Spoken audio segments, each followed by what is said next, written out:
آیت نمبر 97 میں یہی فرمایا جا رہا ہے کہ قل من کان عدوا لجبریلا، کہہ دیجئے جو ہے دشمن جبرائیل علیہ السلام کا، فإنہ نزلہ، تو بے شک وہ اس نے نازل کیا ہے اسے، کس نے؟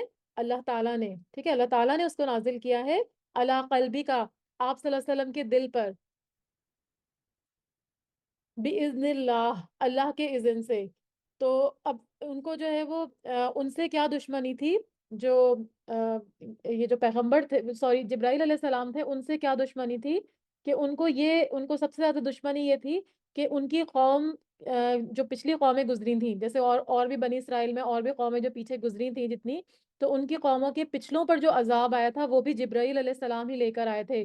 دوسرا یہ ان کو عداوت تھی، ان سے دشمنی تھی کہ نبی صلی اللہ علیہ وسلم پر جو کلام اترا ہے اس میں ان کی تاریخ کو کھول کھول کر بیان کیا جا رہا تھا، یعنی بنی اسرائیل کے جو کارنامے تھے پیچھے، وہ سارے کے سارے قرآن کریم میں کھول کھول کر آپ صلی اللہ علیہ وسلم کے ذریعے بیان کیے جا رہے تھے۔ تو یہ پڑھنے سے جب آپ صلی اللہ علیہ وسلم مجلس میں ان آیتوں کو بیان کرتے اور ان کے کرتوت جو ہے وہ قریش مکہ کے سامنے کھول کھول کر رکھتے، تو ان کو یہ شرمندگی ہوتی تھی اور وہ یہی سمجھتے تھے کہ یہ جو پیغام ہے یہ جبرائیل علیہ السلام ہی لے کر آئے ہیں۔ اور تیسرا ان کو کیا دعوت تھی کہ جبرائیل علیہ السلام جو ہے وہ امیوں میں کیوں وہی لے کر آئے، کیونکہ وہ جیسے میں نے آپ کو بتایا تھا کہ محمد صلی اللہ علیہ وسلم تو بنی اسماعیل میں سے تھے نا، جو ان کے ابراہیم علیہ السلام کے دوسرے بیٹے تھے اور ان کی دعا سے ہوئے تھے، تو ان کو یہ ان سے دشمنی تھی کہ وہ ہماری جو امت ہے اس کے اندر سے کیوں نہیں، بنی اسرائیل میں سے کیوں نہیں پیغمبر کو چنا اور ان کے اوپر وہی کیوں لائے، اور یہ امیوں میں سے جو ہے وہ وہی کیوں لے کر آئے۔ تو یہ سارے ان کو اعتراضات تھے۔ تو اس کے بعد جو ہے وہ انہوں نے جو ہے وہ یہاں پر ایک اور بھی اس میں بات آتی ہے کہ احادیث میں یہ بھی آتا ہے، علماء بتاتے ہیں کہ چند یہودی علماء جو تھے وہ نبی صلی اللہ علیہ وسلم کے پاس آئے اور کہا کہ اگر آپ صلی اللہ علیہ وسلم نے ہماری باتوں کا صحیح جواب دے دیا تو ہم ایمان لے آئیں گے، کیونکہ نبی صلی اللہ علیہ وسلم کے علاوہ کوئی ان باتوں کا جواب نہیں دے سکتا تھا۔ تو جب آپ صلی اللہ علیہ وسلم نے ان کی ساری باتوں کا جواب دے دیا تو انہوں نے پوچھا کہ آپ صلی اللہ علیہ وسلم پہ وہی کون لاتا ہے؟ تو آپ صلی اللہ علیہ وسلم نے فرمایا کہ جبرائیل علیہ السلام۔ تو یہود کہنے لگے جبرائیل تو ہمارا دشمن ہے، وہی تو حرب و قتال اور عذاب لے کر اترتا ہے، اور اس بہانے سے آپ صلی اللہ علیہ وسلم کی نبوت کو جانتے بوجھتے ماننے سے انکار کر دیا۔ تو یہاں پر اللہ تعالیٰ ان کی وعید کے لیے فرما رہے ہیں کہ کہہ دیجئے جو کوئی دشمن ہے جبرائیل علیہ السلام کا، تو بے شک ہم نے نازل کیا ہے آپ کے دل پر، یعنی اللہ تعالیٰ فرما رہے ہیں کہ ہم نے جو ہے وہ انہوں نے اپنی مرضی سے جو ہے وہ قرآن نہیں لے کر آئے، وہی لے کر نہیں آئے، بلکہ اللہ تعالیٰ کے اذن سے، اللہ تعالیٰ کی اجازت سے انہوں نے آپ صلی اللہ علیہ وسلم کے دل پر جو ہے وہ وحی کو نازل کیا ہے۔ اور وہ کیا ہے قرآن جو وحی وہ لے کر آتے ہیں، جو قرآن ہے وہ کیا ہے اصل میں؟ مصدقا لما، تصدیق کرنے والا ہے اس کی جو بین یدیہ، جو اس سے پہلے ہے، یعنی قرآن آنے سے پہلے جو کتابیں موجود تھیں وہ کون سی تھیں؟ وہ ساری جو تھی تورات اور انجیل وغیرہ، تو ان سب کے اوپر، یعنی وہ ساری کتابوں کے اوپر جو ہے وہ اس کی بھی تصدیق وہ کر رہا تھا قرآن۔ اور دوسرا وَهُدًى وَبُشْرَى لِلْمُؤْمِنِينَ، اور ہدایت اور خوشخبری ہے کس کے لیے؟ مومنوں کے لیے، کیونکہ جو قرآن کو مانے گا وہی اس سے ہدایت پا سکتا ہے نا۔ اگر قرآن کو کوئی ماننے سے انکار کر دے تو وہ اس کی آیتوں سے کیا ہدایت لے گا؟ اور خوشخبری بھی انہی کو ملے گی جو اس کی آیتوں کو اپنائیں گے، ان پر عمل کریں گے، تو پھر ان کو جنت کی بشارت ہوگی۔ تو وہ جو ہے وہ اللہ تعالیٰ نے ان کو مومن کہا ہے۔ تو ایسے مومن جو جو اس کو مانیں گے، قرآن کریم کو مانیں گے، وہ ایسی کتاب ہے جو پچھلی کتابوں کی تصدیق کرنے والی ہے، تو ان کے لیے ہدایت اور بشرا ہے، یعنی خوشخبری ہے۔ مزید فرمایا من کان عدوا للہ، جو کوئی ہے دشمن اللہ کا، و ملائکتہ، اور اس کے فرشتوں کا، برسولہ، اور اس کے رسولوں کا، و جبریلا، اور جبرائیل علیہ السلام کا، و میکالا، اور میکائیل علیہ السلام کا، فإن اللہ عدو للکافرین، تو بے شک اللہ دشمن ہے کافروں کا۔ اب یہاں پر دوبارہ نبی صلی اللہ علیہ وسلم سے کہا جا رہا ہے، اب یہاں پر دیکھیں دو فرشتوں کا نام آیا، پہلے جبرائیل علیہ السلام کا نام آیا تھا آیت نمبر 97 میں، اور 98 میں جبرائیل اور میکائیل دونوں فرشتوں کا آیا۔ اور میکائیل کون سے فرشتے تھے؟ جو بارش لے کر آتے تھے۔ تو یہود کیا کہتے تھے ان کے بارے میں کہ میکائیل ہمارا دوست ہے۔ تو اللہ تعالیٰ کیا فرما رہے ہیں، یعنی جبرائیل علیہ السلام کو دشمن کہتے تھے اور میکائیل علیہ السلام کیونکہ بارش لاتے تھے تو وہ ان کو اپنا دوست کہتے تھے۔ تو اللہ تعالیٰ فرما رہے ہیں کہ یہ سارے میرے مقبول بندے ہیں، تو جو کوئی فرشتوں سے اور اس کے رسولوں سے دشمنی کرے گا، یا اللہ سے دشمنی کرے گا، یا جبرائیل اور میکائیل کا خاص نام لے کے بتایا، تو اللہ تعالیٰ فرما رہے ہیں کہ پھر اللہ تعالیٰ بھی ان کافروں کا جو ہے وہ دشمن ہے۔ تو یہاں پر اللہ تعالیٰ کیا فرما رہے ہیں کہ یہ سارے میرے مقبول بندے ہیں، اور جو ان کا یا ان میں سے کسی ایک کا بھی دشمن ہے وہ اللہ کا بھی دشمن ہے۔ حدیث میں آتا ہے کہ آپ اللہ تعالیٰ نے فرمایا کہ جس نے میرے کسی دوست سے دشمنی رکھی اس نے میرے ساتھ اعلان جنگ کیا۔ تو یعنی اللہ کے کوئی ایک ولی سے بھی اگر دشمنی کی جائے نا، تو اس کا مطلب کیا ہے کہ وہ جو ہے وہ اللہ تعالیٰ سے جنگ کرنے کے برابر ہے۔ اور یہاں پر میکائیل علیہ السلام کا نام کیوں لیا گیا؟ جیسے میں نے آپ کو بتایا کہ میکائیل علیہ السلام بارش لے کر آتے تھے، تو ہمیشہ جب بھی قرآن کی مثال دی گئی، آگے آپ لوگ پڑھیں گے انشاءاللہ قرآن، تو قرآن میں جب بھی وحی الہی کی مثال دی گئی، یعنی قرآن کی تنزیل جب ہوتی تھی، وحی جب آتی تھی، تو وحی کی مثال جو ہے وہ بارش سے دی گئی۔ تو جس طرح سے بارش سے مردہ دل تقویت پاتے ہیں، اور زمین، مردہ زمین جو ہے وہ لہلہا جاتی ہے، مردہ زمین میں زندگی پڑ جاتی ہے، اسی طرح سے جو مردہ دل ہوتے ہیں، جو کفر کے اندھیروں میں ڈوبے ہوئے ہوتے ہیں، تو جب ان کے اوپر قرآن کی آیات پڑھی جاتی ہیں، وحی الہی ان کے اوپر تلاوت کی جاتی ہے، تو وہ دل بھی جو ہے وہ منور ہو جاتے ہیں، وہ دل بھی جو ہے وہ نشو نما پانے لگتے ہیں، ان کے اندر سے بھی ساری کدورتیں اور ساری جو گمراہی کی تاریکیاں ہیں وہ دور ہو جاتی ہیں۔ تو یہاں پر ان دونوں میں یہ مماثلت ہے۔ حالانکہ ویسے دیکھا جائے تو وہ جبرائیل علیہ السلام جو پیغمبر تھے وہ وحی لے کر آتے تھے قرآن کی اللہ کے حکم سے، اور میکائیل علیہ السلام بارش لاتے تھے۔ لیکن ابھی آگے بھی آپ جب پڑھیں گے انشاءاللہ، ہم لوگ قرآن پڑھیں گے، تو آپ دیکھیے گا کہ وحی الہی اور بارش میں اللہ تعالیٰ ہمیشہ مماثلت پیدا کرتے ہیں، کہ قرآن کو ہمیشہ جو ہے وہ بارش سے تشبیہ دی جاتی ہے۔ تو فرمایا کہ جو کوئی ان کا دشمن ہوگا تو اللہ تعالیٰ پھر کافروں کا دشمن ہے۔ وَلَقَدْ أَنزَلْنَا إِلَيْكَ آيَاتٍ بَيِّنَاتٍ، اور البتہ تحقیق نازل کی ہم نے طرف آپ صلی اللہ علیہ وسلم کے آیات بالکل واضح، یعنی آپ صلی اللہ علیہ وسلم کے پاس جو بھی قرآن کریم کی آیتیں آئی ہیں وہ بالکل روشن دلیلیں ہیں، بالکل واضح ہیں، وہ ہر ایک کو سمجھ آنے والی ہیں۔ وَمَا يَكْفُرُ بِهَا إِلَّا الْفَاسِقُونَ، اور اس کا انکار کون کرتا ہے؟ اس کا انکار صرف اور صرف فاسق کرتے ہیں، جو کہ نافرمان ہیں اور حد سے گزرنے والے ہیں۔ اور یہاں پر جو آیات بینات ہے، اس سے مراد قرآن کی آیتیں بھی ہیں، اور اس سے مراد وہ احکامات ہیں جو اللہ تعالیٰ نے قرآن کے ذریعے جو ہے وہ ہم تک پہنچائے، رسول صلی اللہ علیہ وسلم کے ذریعے۔ تو اس کا انکار صرف فاسق لوگ کرتے ہیں جو حد سے نکلنے والے ہیں۔ اوکلما، کیا اور جب کبھی آہدو، انہوں نے عہد کیا، آہدن نبذہ، کوئی عہد پھینک دیا اس کو، فریق منہم، ایک گروہ نے ان سے، ان میں سے، یعنی انہوں نے کیا کیا؟ نبذہ کا مطلب پھینک دیا، یعنی پیچھے پھینک دیا۔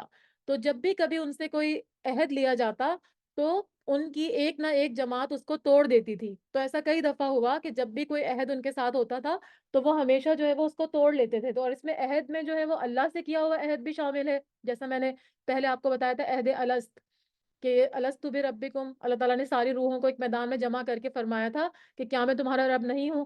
تو سب نے کہا تھا کہ ہاں آپ ہمارے رب ہیں۔ اور دوسرا ہے نبی صلی اللہ علیہ وآلہ وسلم سے کیا ہوا عہد، کیونکہ جب آپ صلی اللہ علیہ وسلم گئے تھے نا مدینہ، تو وہاں پہ ایک ٹریٹی یا میثاق ہوا تھا، جس کو میثاق مدینہ کہتے ہیں۔ تو وہاں پر تین گروہ تھے، ایک مشرکین عرب تھے، ایک یہود تھے، اور ایک مسلمان تھے۔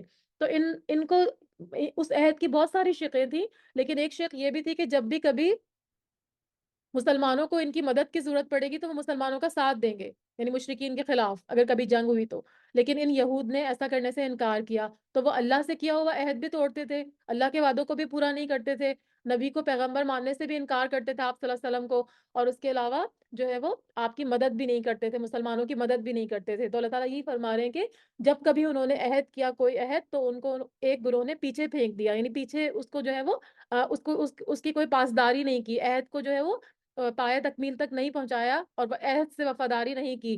بل اکثرہم لا یؤمنون، بلکہ اکثر ان کے وہ ایمان سے خالی ہیں، ایمان لے کر ہی نہیں آتے، یعنی زبانی کلامی تو وہ بولتے ہیں کہ ہم جو ہے وہ مسلمانوں کے ساتھ ہیں، لیکن جب اصل میں ان کی ضرورت پڑتی ہے تو وہ پیچھے پھر جاتے ہیں۔ وَلَمَّا جَاءَهُمْ رَسُولٌ مِّنْ عِندِ اللَّهِ، اور جب آ گیا ان کے پاس ایک رسول، من عند اللہ، اللہ کے پاس سے، مصدق لما، تصدیق کرنے والا اس کی، جو معہم، پاس ہے ان کے، یعنی جب آپ صلی اللہ علیہ وسلم تشریف لے کر آ گئے، اور جیسے میں نے آپ کو پہلے بتایا کہ ان کی کتابوں میں یہ موجود تھا کہ وہ جو یہ پیغمبر جو ہے وہ آنے والے ہیں، اور وہ لوگ ان کا انتظار بھی کر رہے تھے۔ لیکن اللہ تعالیٰ فرما رہے ہیں کہ جب کبھی ان کے پاس اللہ کا کوئی بھی رسول آیا ان کی کتاب کی تصدیق کرنے والا، تو کیا کیا انہوں نے؟